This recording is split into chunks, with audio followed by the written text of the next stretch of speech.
My daughter's teacher called her a liar when she said her mom works at National Oceanic and Atmospheric Administration. What happened at conference night left him speechless. I, 35F, never imagined I'd find myself sharing this story.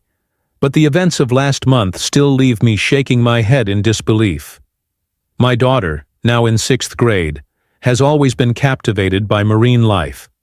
Since her earliest years, she would press her face against aquarium glass, mesmerized by the mysterious creatures gliding through the water. When she discovered what the NOAA Deep Ocean Exploration Division was, her excitement was uncontainable. For context, I've dedicated the past decade to the NOAA's elite deep-sea research team based in Seattle. I specialize in developing unmanned submersibles that explore the most remote ocean trenches. It's not as glamorous as being a marine biologist swimming with dolphins, but it's challenging work that I find deeply fulfilling, and my daughter has always taken pride in what I do. Several weeks ago, my daughter returned from school noticeably withdrawn. My husband spotted it first during our evening meal. When questioned about what was bothering her, she initially avoided the subject, but after gentle encouragement, she finally opened up. "Mr. Parker said I was making things up," she mumbled while picking at her food. "About what?" I asked. "About you working for the ocean exploration team," she replied, her voice barely audible. We had to discuss our parents' occupations for a class project. And when I explained that you design vehicles that explore the deepest parts of the ocean, he accused me of fabricating stories for attention. My husband and I exchanged concerned glances as my irritation grew, though I maintained composure for my daughter's sake. "Did he say this in front of everyone?" my husband asked, his voice tense. She nodded, and my heart sank. "He told everyone that deep-sea engineers only work in Florida or California, not Washington. He said I should tell the truth instead of inventing stories." I was furious but didn't want to completely undermine her teacher's authority. "Sometimes people aren't familiar with our Seattle facility," I explained. "But he shouldn't have called you dishonest without investigating first." The following day, I emailed Mr. Parker requesting a meeting during the upcoming parent-teacher conferences. His response was courteous but dismissive, stating he looked forward to clarifying some misconceptions about the career discussion activity. When conference night arrived, my husband insisted on accompanying me. "There's no way I'm missing this," he declared as we drove to the school. I could sense he was equally upset but striving to remain composed. The classroom featured ocean-themed decorations, which struck me as ironic given the circumstances. Mr. Parker, a man in his early 40s with stylish glasses and an air of academic confidence, welcomed us with a professional but distant demeanor. "Thank you for making time to meet," he said, gesturing toward the chairs facing his desk. "I understand there was some confusion during our careers discussion." "Actually," I began calmly, "there appears to be a misunderstanding on your part. My daughter truthfully informed you about my work with NOAA's Deep Ocean Exploration Division." He slightly raised his eyebrows. "I've been teaching for 15 years, and I've encountered all manner of elaborate stories from students. I find it's important to encourage truthfulness rather than fantasy."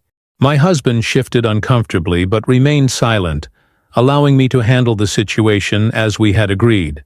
"I certainly appreciate the importance of honesty," I replied, retrieving my work identification. However, in this case, my daughter was being completely truthful. "I'm a submersible design engineer at NOAA's Pacific Marine Environmental Laboratory in Seattle." I presented him with my credentials, complete with the NOAA logo and my photo identification. His expression changed subtly, but skepticism remained. "PMAL? That's part of NOAA?" he questioned, examining the badge. "I thought NOAA's deep-sea operations were exclusively in California and Florida." "NOAA maintains facilities across the country," I explained.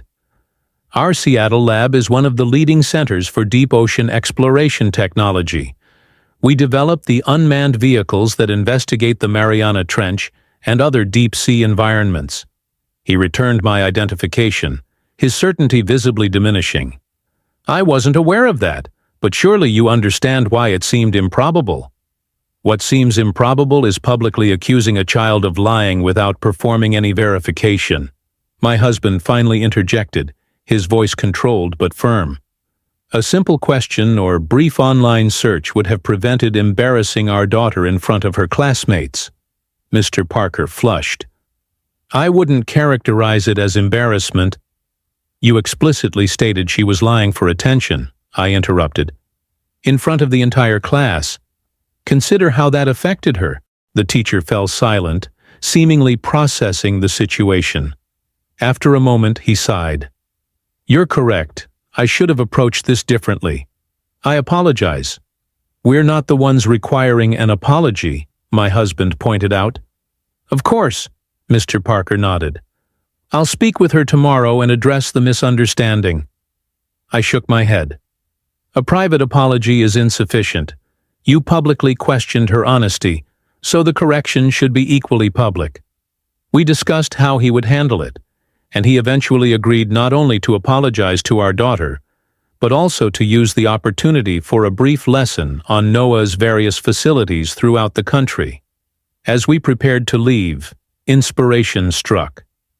"Actually, would you be interested in having me visit for a proper career presentation? I could bring approved materials from our lab. The students might enjoy learning about deep-sea exploration." The change in his demeanor was immediate. His eyes widened, and for the first time that evening, his smile appeared genuine. That would be incredible. The students would absolutely love it. 2 weeks later, I found myself addressing 30 fascinated 6th graders. I brought NOAA-approved handouts, a model of our latest deep-sea vehicle, and video footage of our missions cleared for public viewing. The children were bursting with questions, their hands rising faster than I could acknowledge them. What meant most to me was witnessing my daughter's expression. The pride in her eyes as I explained our work at PMEL made all the frustration worthwhile. Mr. Parker stood at the classroom's edge, genuinely engaged and occasionally posing thoughtful questions himself. Following the presentation, he thanked me profusely. "I made a serious error in judgment," he admitted. "I've learned an important lesson about not making assumptions and conducting proper research before challenging a student's statements." My daughter has been different since then, more confident, more engaged with school. Recently, she confided that she wants to join the ocean exploration team someday. Whether that materializes isn't important. What matters is that she knows her words are respected and her aspirations are valid. As for Mr. Parker, he's been surprisingly humble throughout the experience. He's even organized an ocean exploration unit for next term and asked if I could review some materials for accuracy. I suppose the moral of this story is that advocating for your child doesn't necessarily require confrontation. Sometimes it can become an opportunity for growth, not just for your child, but for the adults involved as well. Occasionally, it even results in a classroom full of children becoming excited about ocean exploration, which in my view is always a victory. If you enjoyed this story about standing up for your children while creating teaching moments, please subscribe to the channel for more parenting experiences and advice.